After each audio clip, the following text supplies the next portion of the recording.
Demons among us. Demons among us.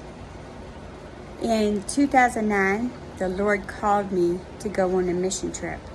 A mission trip to India, across the world to India. Did I have fancy words and elaborate message? No, not at all.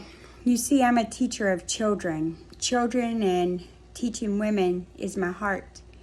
And the Lord called me to go to India with the message for the children, the orphaned children. We went to orphanages, and the message was to tell them that our Father knows their name. He knows their name personally, each and every one of them. Hundreds of children live in orphanages, and nobody calls them by name. I knew the assignment. I even led a women's Bible study while I was there. I knew the assignment, but I didn't know what I was going to encounter when I got there. When our plane landed and I stepped foot on India soil, I felt something. I felt something off. Yeah, I had jet lag, but even after that, I felt off. I felt kind of nauseous, demonic.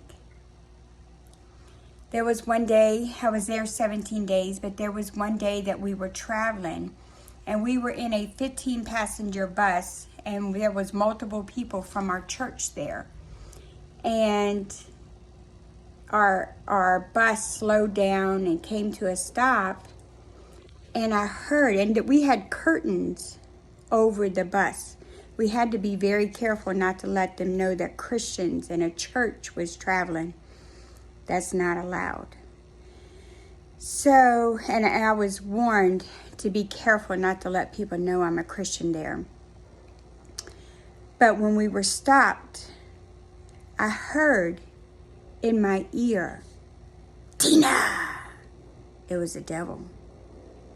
I said, "Devil, don't call my name." It was the devil. He called me by my name. And I opened the curtain, and there was a graveyard. And out of the graveyard, people were coming up dressed in metallic paint. Eyes just vacant, like there was no life in these people.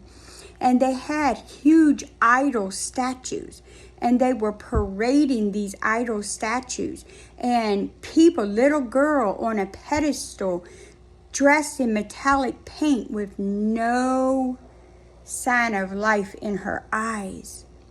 It was the India Day of the Dead. And they were in that graveyard praying for the demons to enter the little girl and the people dressed in metallic and leave the dead people alone. I heard the devil speak by name that day, and I thought, I'm not telling nobody. And then other people on the bus were manifesting that also. There was a 16-year-old girl that started saying, "No, I don't want to get off the bus. I don't want to get off the bus." The demons were trying to persuade her to get off the bus. Some people had asthma attacks, but everybody on the bus was manifesting.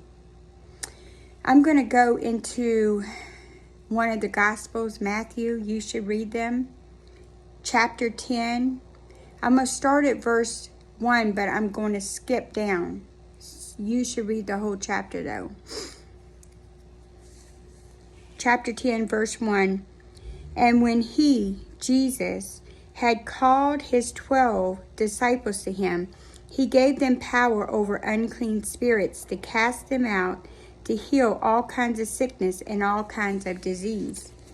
We are his disciples, and we have the same power to cast those demons out. Down to verse 11, the words are in red here, and this is Jesus speaking. Now, whatever city or town you enter, inquire who in it is worthy, and there stay until you go out. And when you go out, go into the house, greet it. If the household is worthy, let your peace come upon it. But if it is not worthy, let your peace return to you. When I was in India, I felt nauseous most of the time. Demonic presence makes me nauseous. My peace returned to me. I know now why.